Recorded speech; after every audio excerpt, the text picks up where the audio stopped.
Buenas tardes, bienvenidos una vez más a las orientaciones de química para la educación de jóvenes y adultos según las indicaciones del Sistema Nacional de Educación. En el último encuentro estuvimos haciendo un resumen de todos los objetivos que debían saber hasta ese momento por cada uno de los semestres. Y en este encuentro continuaremos con la orientación de objetivos nuevos. Procedamos entonces a orientar los primeros semestres de facultad. En el caso de primer semestre, curso regular y tercer semestre, curso por encuentro, esta temática es primera vez que la van a recibir en facultad. Sin embargo, en el caso de quinto, curso regular y en el curso de séptimo, curso por encuentro, es parte de la sistematización. Por ello es que todos esos semestres se van a orientar unidos. La temática es las sustancias, nomenclatura y notación química de las sustancias inorgánicas, donde uno de los objetivos es clasificar las sustancias de acuerdo con su composición y con el tipo de partículas que las forman. Recordemos aquí que cuando se clasifican las sustancias atendiendo a la composición, en el caso de las sustancias inorgánicas, estamos hablando de simples y compuestas. Simples cuando las sustancias están formadas por un solo elemento y compuestas cuando las sustancias están formadas por varios elementos. El otro criterio de clasificación, que es atendiendo al tipo de partículas por las que están formadas, recuerden que pueden ser atómicas, moleculares o iónicas.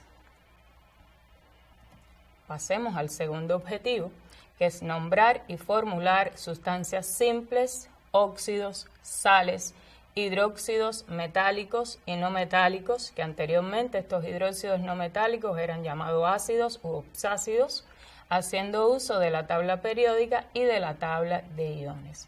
Aquí solo recalcar algunos aspectos. Por ejemplo, en el caso de las sustancias simples moleculares, que deben tener en cuenta, deben indicar la cantidad de átomos por los que están formados la molécula con un prefijo.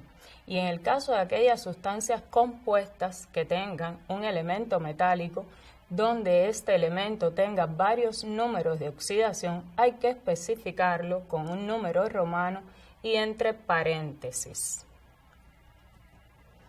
Fíjense que pueden usar la bibliografía de 10º grado en la página 1, está en la clasificación, y en las páginas desde la 3 hasta la 7, en los recuadros desde el 1.1 hasta el 1.7, están todas las reglas para nombrar y formular las sustancias simples, ya sean atómicas o moleculares, y las sustancias compuestas, los óxidos metálicos, no metálicos, los hidróxidos metálicos, no metálicos, las sales binarias y las sales ternarias u oxisales. Aquí les recomendamos que hagan los ejercicios 1.5, página 7, los incisos 1 y 2, el 1.6, páginas 7 y 8. Además, pueden estar usando el libro de texto de 12º grado, parte 2. En la página 19, en la tabla 2.2, también está la clasificación de las sustancias y ahí se les recomienda realizar los ejercicios 2.3 y 2.4 de la página 25. De todos modos, a medida que vayamos adelantando en las orientaciones, vamos a ir dando alguna de estas clasificaciones por la sustancia para que el estudiante vaya reteniendo el contenido y ya no lo vea de un inicio frío en el libro de texto. Pasamos al segundo semestre, que el segundo semestre es regular y el cuarto semestre curso por encuentro, donde la temática es propiedades químicas de los no metales. Recordemos que las propiedades químicas son las reacciones en las que participan las sustancias. Estas reacciones de los no metales con los metales, el dihidrógeno y el dioxígeno, donde el objetivo, por supuesto, es escribir las ecuaciones de las reacciones químicas estudiadas. Les trajimos un ejemplo por cada una de esas reacciones. Fíjense aquí. La reacción de los no metales con los metales para producir sales binarias. Fíjense que tenemos el aluminio, es una sustancia simple atómica, con el octazufre, es una sustancia simple molecular formada por 8 átomos y entonces da lugar a la formación de su sal binaria, que es el sulfuro de aluminio. Y aquí vamos repasando ya la nomenclatura, así como la clasificación que estuvimos orientando para los semestres anteriores. Fíjense ahí lo que se les explicó en una ocasión en cuanto al balance y al ajuste de las ecuaciones químicas. Recuerden que atendiendo a la ley de conservación de la masa, donde tenemos que tener la misma cantidad de átomos de cada elemento antes de la reacción y después de esta. Y como les dije o les orienté en aquella ocasión, se ajusta o se balancea poniendo un coeficiente estequiométrico delante de la fórmula de la sustancia. Fíjense ahí el delta H es menor que 0, el valor numérico, por tanto les están diciendo que están en presencia de una reacción exotérmica, donde se desprende energía, porque la energía total de los reaccionantes es mayor a la energía total de los productos. El segundo ejemplo, que es la reacción de los no metales con el dihidrógeno, para originar o producir los compuestos binarios hidrogenados. Ahí tenemos el dihidrógeno, sustancia molecular simple, reaccionando con el octazufre, sustancia molecular, donde se obtiene el sulfuro de hidrógeno. Ahí estamos en presencia de una sustancia compuesta de igual manera molecular. Y en esta reacción también el delta H tiene un valor numérico negativo, por tanto es exotérmica. El otro ejemplo es cuando reaccionan los no metales con el dioxígeno para producir los óxidos no metálicos correspondientes. En este caso trajimos el ejemplo del carbono, sustancia atómica simple reaccionando con el dioxígeno para producir el dióxido de carbono. Recuerden que este es uno de los gases productos de las combustiones de las materias orgánicas y que es el que produce el llamado efecto invernadero. Saben todas las consecuencias que traen para nuestro planeta mediante el aumento de la temperatura climática.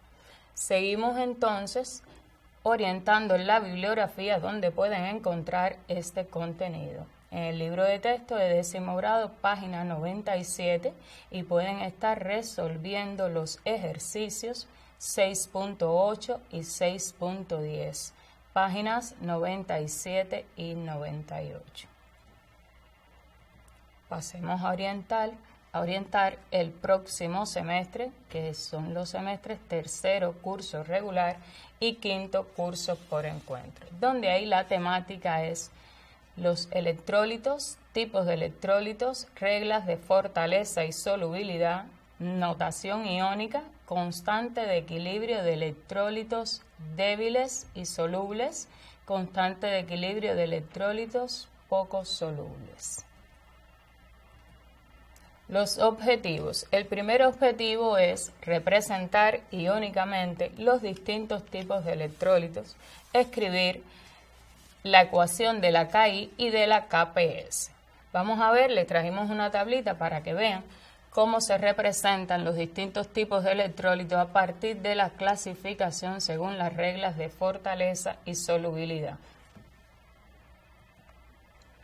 Tenemos que pueden ser fuertes y solubles, débiles y solubles y poco solubles. Vamos a ver la notación iónica, que en el caso de los electrolitos fuertes y solubles se representan solo los iones porque se considera que están casi disueltos en iones de forma total. En el caso de los débiles y solubles se representan las moléculas en equilibrio con los iones. Ahí trajimos el ejemplo del ácido acético en equilibrio con sus iones correspondientes. En el caso de los poco solubles se representa el sólido en equilibrio con los iones. Le trajimos el ejemplo del sulfato de bario en equilibrio con los iones correspondientes. Fíjense que el estado de agregación está entre paréntesis, donde se ve que tienen que poner y ser específico cuándo es sólido y cuándo es acuoso, porque de variar un estado de agregación están incurriendo en un error de contenido. Veamos que estos sistemas en equilibrio también tienen constantes en equilibrio, como ya les habíamos dicho en el caso del equilibrio molecular, que era la Kc.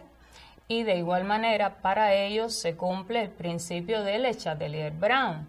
Ahora, la constante de equilibrio de los débiles y solubles es la conocida o representada por Ki y se conoce como constante de disociación iónica. De igual manera que la Kc se representa la concentración de las sustancias producto multiplicadas sobre la concentración de la sustancia reaccionante. Como todas estas sustancias son acuosas, todas las concentraciones se ponen en la constante de equilibrio.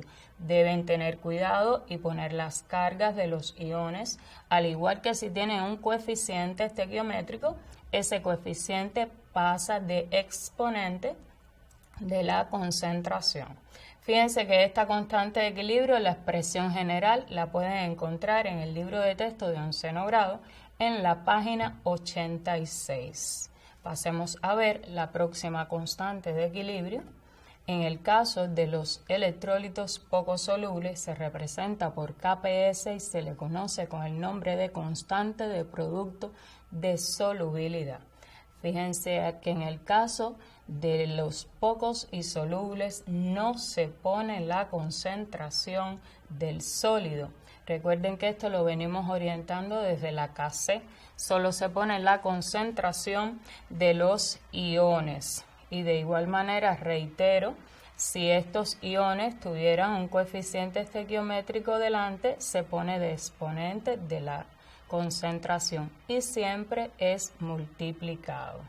Entonces, resumiendo, han dado hasta ahora 3 constantes de equilibrio. Una para el caso de equilibrio molecular, que es la Kc. Otras 2 para los casos de equilibrio iónico, la Ki para el caso de los débiles y solubles y la Kps para el caso de los poco solubles. Pasemos entonces a orientarlos en la bibliografía donde pueden encontrar todo lo referido a este contenido. Se basa en el libro de textos de 11º grado, las páginas desde la 77 hasta la 88. Y en la página 77, en los recuadros, aparecen los conceptos de equilibrio iónico y de electrólitos. Las reglas de fortaleza y solubilidad están en la página 3.3, página 83. Es muy importante porque a partir de ahí usted puede clasificar los electrolitos para poder hacer su representación iónica y de ahí poder hacer la constante de equilibrio que le corresponda. La representación de los electrolitos está en la tabla 3.4, página 84. Entonces se les recomienda la resolución del ejercicio 3.4 de la página 84 y 85, agregándole el inciso, lo voy a decir bien despacio para que tengan tiempo de copiarlo. Escriba la expresión de la Ki y la Kps donde corresponda. Cuando usted agregue este inciso, entonces, cuando resuelva ese ejercicio, estará ejercitando tanto la notación iónica como las constantes de equilibrio. También se le propone la resolución de los ejercicios 3.34 y 3.35 de la página 127. Entonces, hasta aquí la orientación de estos 2 semestres. Pasemos a los próximos.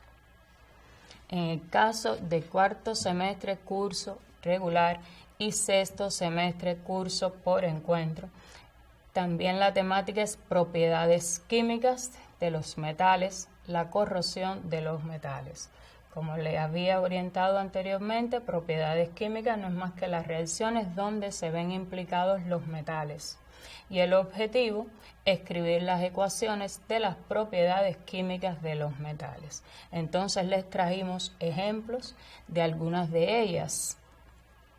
Algunas propiedades químicas de los metales. Tenemos que el metal, cuando reacciona con dioxígeno, produce óxidos metálicos hay que ser cuidadosos porque hay metales que no producen los óxidos, que producen peróxidos y superóxidos. Entonces, por favor, esto se insiste para que sean cuidadosos a la hora de resumir del libro de texto y tengan en cuenta los metales que no producen directamente óxidos. El ejemplo, tenemos el magnesio reaccionando con dioxígeno para obtener óxido de magnesio sólido. Fíjense que la ecuación está balanceada, se representa el delta H al final. ¿Por qué insisto en esto? Porque cuando se le describe una reacción, para que usted la formule, si se le da la información de que se desprende energía o se absorbe energía, el estudiante debe poner al final de la ecuación el delta H correspondiente. El segundo ejemplo, tenemos el metal reaccionando con el dihidrógeno gaseoso para producir hidruro salino. Tenemos el ejemplo del litio reaccionando con el dihidrógeno para producir el hidruro de litio con un delta H menor que 0. De igual manera, van a ver que cuando resuman esta propiedad química, no todos los metales producen hidruro. Por lo tanto, hay que ser cuidadoso y tener en cuenta las excepciones en química, porque no todo se cumple de forma general. El otro ejemplo, tenemos el metal reaccionando con no metales para producir la sal binaria. El ejemplo que trajimos acá es el sodio con el dicloro para producir cloruro de sodio. Esta no es más que la sal común que todos usamos en nuestras casas, en la cocina, a diario. Y la importancia que deben saber del consumo de poca sal, porque cuando se abusa de ella se incurre en la hipertensión arterial. Por favor, cuidadosos con este tema. El segundo objetivo es ejemplificar algunos factores y sustancias que aceleran el proceso de corrosión de los metales. Sabemos que el proceso de corrosión es algo que afecta directamente la economía de todos los países. Ahí le ponemos una foto de un puente en deterioro. ¿Por qué razón? Porque cuando este proceso ataca las sustancias metálicas, entonces debilita las estructuras. Hay que volver a hacer gastos e inversiones en renovar las construcciones, las tuberías, las maquinarias, los equipos. Entonces, tenemos qué sustancias influyen generalmente en la corrosión. El dioxígeno unido al agua, con iones, cloruros y otras sustancias. También hay factores que influyen en ella. Tenemos factores internos y factores externos. Entre los factores internos que intervienen o influyen en la corrosión, tenemos la composición, la estructura, la composición, la estructura. Hay que ser muy cuidadoso a la hora de seleccionar el metal para una maquinaria o para algo que se va a exponer a temperatura, presión, humedad, que son los factores externos, y el estado superficial del metal también, o la aleación que se escoja para hacer cualquier equipo determinado. El tercer objetivo es ejemplificar algunas medidas que se toman para prevenir la corrosión de los metales. Esto tiene mucho uso en su vida cotidiana. Fíjense que una de las medidas que más emplean todos es el empleo de capas protectoras. Cuando alguien va a poner una reja, ya sea en ventanas, en portones, en puertas, lo primero que hace es usar el óxido anticorrosivo, como lo conocen, o pintura anticorrosiva, y entonces después le da el color que desee tener en su aditamento. Por tanto, estas medidas ya ustedes la conocen. Hay otras medidas de secación y filtración del aire, adición de inhibidores, etcétera. Todo esto lo van a poder resumir en el libro de texto, así como que para qué se emplean estas medidas y qué efecto es el que produce. Fíjense, van a usar el libro de texto de 11º grado, las páginas desde las 192 a las 196. Ahí están las principales propiedades químicas con sus ejemplos. Por favor, tener bien en cuenta las excepciones de las que le estaba hablando en el caso de la formación de óxidos, en el caso de la formación de hidruros salinos. La corrosión está en las páginas 210 a la 212. Ahí pueden resolver el ejercicio 5.7 de la página 197. Y entonces pasemos a orientar el último semestre de facultad, que es el sexto semestre curso regular y el octavo semestre curso por encuentro.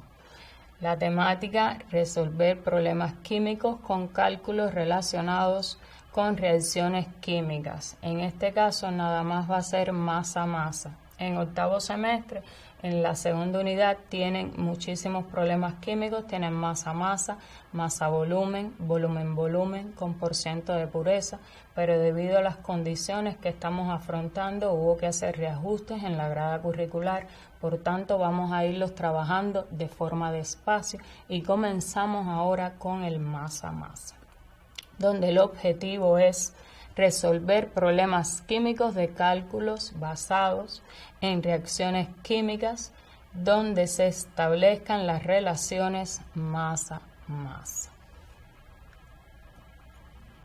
Vamos a pensar que tenemos una reacción hipotética A más B dando C. Siempre se les orienta al estudiante para facilitar el despeje que la incógnita que le dan en el problema lo pongan en la parte de arriba, cuando van a hacer las relaciones entre las masas. Vamos a ir dando paso a paso el algoritmo para resolver estos problemas. El primer paso es determinar la incógnita, que eso se les da en el problema. Por ejemplo, tengamos la reacción del zinc con el ácido clorhídrico. Por ejemplo, se les dijera qué masa de zinc debe reaccionar con 100 gramos de ácido clorhídrico. Entonces, siempre esa masa que le piden, que sería en este caso la masa de zinc, es la que usted pondría arriba. El segundo paso es determinar los datos. En el problema siempre le van a dar una masa de datos, pero además van a necesitar las masas molares. Recuerden que la masa es igual a la cantidad de sustancia por masa molar. Estas masas molares se las van a dar también de datos porque son constantes para las sustancias compuestas y se obtienen de una tabla. Además van a necesitar las cantidades de sustancias. ¿De dónde sacan las cantidades de sustancias? De los coeficientes estequiométricos, que son los números que aparecen delante de las fórmulas de la sustancia. En esta ecuación hipotética no pusimos número, por lo tanto es 1 mole por cada una de las sustancias. Si fuéramos a poner la cantidad de sustancias de A, entonces la cantidad de sustancias de A es igual a 1 mole. La cantidad de sustancias de B de igual manera es igual a 1 mole. Y la cantidad de sustancias de C, si estuviera implicada en el problema, también es igual a 1 mole. Entonces, el tercer paso sería la expresión en dependencia de las sustancias a las que estén refiriéndose en el problema. En este caso, la incógnita es la masa de A, entonces ponemos la masa de A arriba y la masa de B debajo, que nos darían un dato determinado, X gramos. Por tanto, la masa de A va a ser igual a la cantidad de sustancias de A por la masa molar de A. Y en la parte de abajo tendríamos que la masa de B es igual a la cantidad de sustancias de B por la masa molar de B. ¿Por qué siempre se les sugiere poner la incógnita arriba? Para cuando vayan a hacer el despeje les quede más fácil. Entonces la masa de B que está dividiendo en el miembro izquierdo pasaría multiplicando para el miembro derecho. Ese sería el cuarto paso, el despeje de la masa que quiere calcular. Y nos quedaría igual a cantidad de sustancia de A por masa molar de A por la masa de B sobre cantidad de sustancia de B por la masa molar de B. En el quinto paso, sustituyen todos los datos con sus unidades de medidas. El sexto paso, van a resolver mediante un cálculo auxiliar que debe aparecer en la prueba, por donde usted llegó al resultado. Y en el séptimo paso, la respuesta literal del problema. Entonces pasemos a orientar la bibliografía que deben emplear en estos últimos semestres. Libro de texto de 12º grado, parte 2. Ejemplo, está en la página 46. En el libro de texto de 10º grado, el ejemplo está en las páginas 12 y 13. Y de ahí pueden resolver los ejercicios 1.21, 1.22 y 1.23 de la página 13. Entonces, hasta acá hemos orientado todo lo referente a los semestres de facultad que reciben química. Recordar la importancia de la utilización del Cubeduca, de repasador virtual, para profundizar en todos los contenidos, de mantenerse en casa, de cumplir con las medidas disciplinarias y agradecerles una vez más por su atención. Muchísimas gracias y hasta otro encuentro.